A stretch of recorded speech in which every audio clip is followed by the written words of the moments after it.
Fala pessoal, tudo bem com vocês?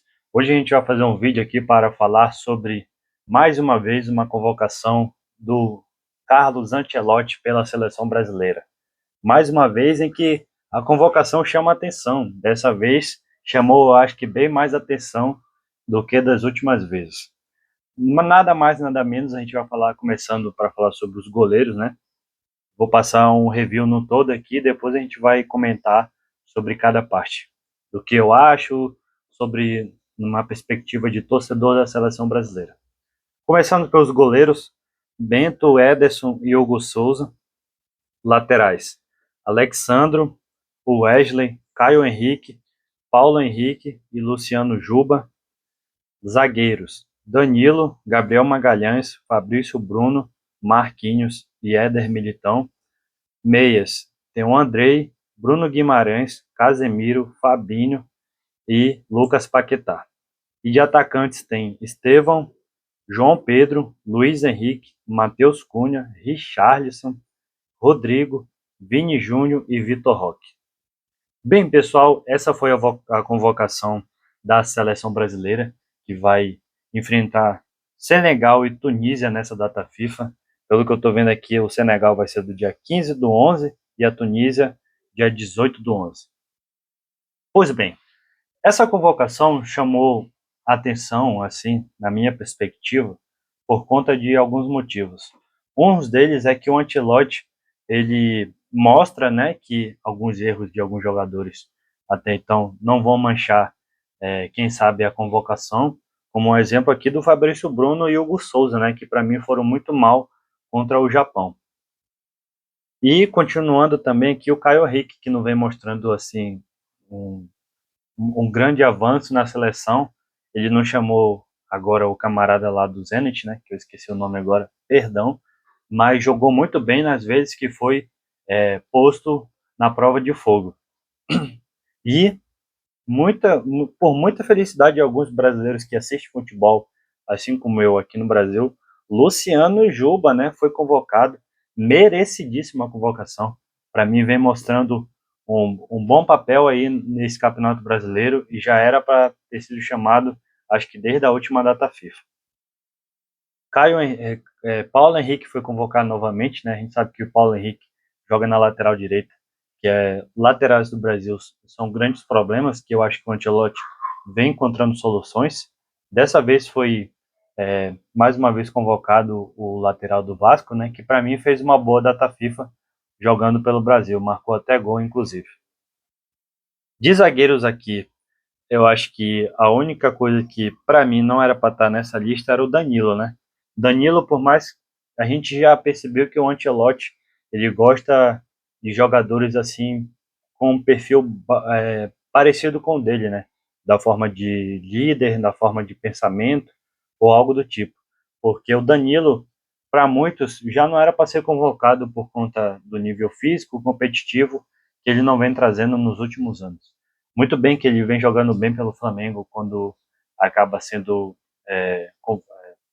jogando como titular ou até entrando como reserva, mas isso não significa que para disputar grandes seleções que são na Copa do Mundo, né, não seria o caso. Mas é o que acontece.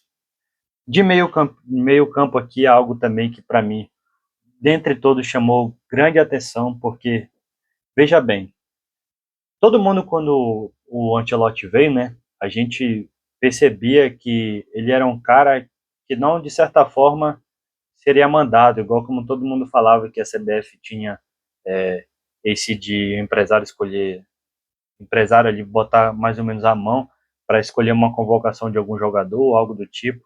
Isso acabava muitas das vezes chateando nós que somos torcedores da seleção brasileira, mas também a forma de como era feita a convocação com alguns outros técnicos.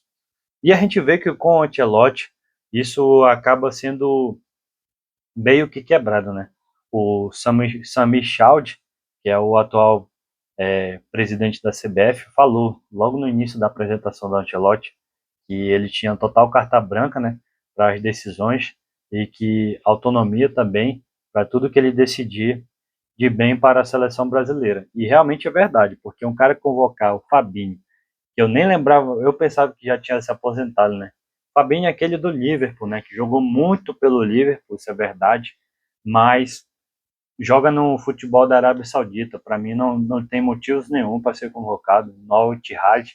A gente nem vê jogos da Arábia Saudita para saber se realmente tem algum nível de competitividade. Pois bem que alguns jogadores do Zenit, quando vêm jogar aqui pela seleção, jogam bem, né? É um outro nível também de campeonato. Mas eu acho que para o Fabinho, não que se encerrou o ciclo, mas não é algo que era para ser testado agora, faltando menos de um ano para a Copa do Mundo. E de atacantes aqui, né? A gente vê que o Ancelotti, mais uma vez, ele fala que ele vai levar o Richarlison para a Copa do Mundo. Eu acho que isso, apenas se o Richarlison se bater, ele vai levar. E chama atenção, porque o Neymar, ele precisa se provar, né? Muito para jogar. Mas por Richarlison, que até fez um bom início de campeonato na Premier League, mas não vem jogando bem nos últimos jogos. Eu até assisti agora Tottenham e Chelsea. Ele entrou no lugar do Bergvall, se eu não me engano, ou foi no segundo tempo, não me lembro bem agora. Não, quem entrou no lugar do Bergvall foi o Xavi Simons. Mas o Richarlison entrou e não fez um bom jogo assim. Salcava faltas e tal, mas não dá continuidade em jogadas, algo do tipo. E aqui, dentre outros, uma grande convocação que chamou a atenção foi do Vitor Roque, né? Vitor Roque que vem fazendo um bom campeonato brasileiro depois do início não muito chamativo, jogou muito mal no início do campeonato aqui pelo Palmeiras, mas ressurgiu, né? Vem jogando muito bem agora, fazendo vários gols e a dupla, né? Flaco Roque vem dando muito certo pelo Palmeiras, finalista da Libertadores aí e disputando o Campeonato Brasileiro, no líder, né, do campeonato até então. É um jogador que merecia ser convocado, mas na minha humilde opinião, pela forma de como o Brasil, mais uma vez falando, você vai enfrentar grandes seleções. O Vitor Roque, quando ele foi jogar no Barcelona, né, e também jogou no Real Betis, eu que sou um grande torcedor do Barcelona, via que ele não estava dando certo assim na forma de jogo. Muitas das vezes o Vitor Roque ele se afoba, né, nas jogadas. Ele quer dar uma de Messi ou Cristiano e levar a bola até a área. E com isso acabava perdendo muitas das vezes a bola. Não participava muito das jogadas. Pois bem que no Palmeiras isso vem mudando um pouco, mas a gente ainda vê isso no jogador que é o Vitor Roque, né? Então é um jogador que, para mim, não acho que seria necessário para uma seleção. Se for um caso entre Vitor Roque e Neymar, eu preferia Neymar, sabe? Não só porque eu sou santista também, mas é porque eu acho que para grupo o Neymar ajuda mais do que o Vitor Roque. E o Vitor Roque em campo seria melhor convocar o Pedro do que o Vitor Roque, entendeu? Então, tipo, são essas comparações, ou até acho que o Endrick é melhor que o Vitor Roque. Então, são coisas que vem acontecendo, só que, infelizmente, o Endrick não joga e o Vitor Roque tem tendo boas sequências aí. Então, no mais é isso, pessoal. Essa é a minha opinião sobre a convocação do Carlos Ancelotti pela seleção brasileira, né? No mais é isso, o Rodrigo foi convocado, o Rodrigo não vem jogando bem pelo Real Madrid, né? Já não faz gol há um bom tempo. Vini Júnior, pelo contrário, joga bem quando tem chances. Matheus Cunha também, João Pedro fez gol da vitória do Chelsea no último jogo. Matheus Cunha também, para mim, eu acho que é um dos jogadores mais versáteis, que precisa realmente ser posto a fogo na seleção brasileira. É um jogador que, para mim, merece convocação. E no mais é isso, pessoal.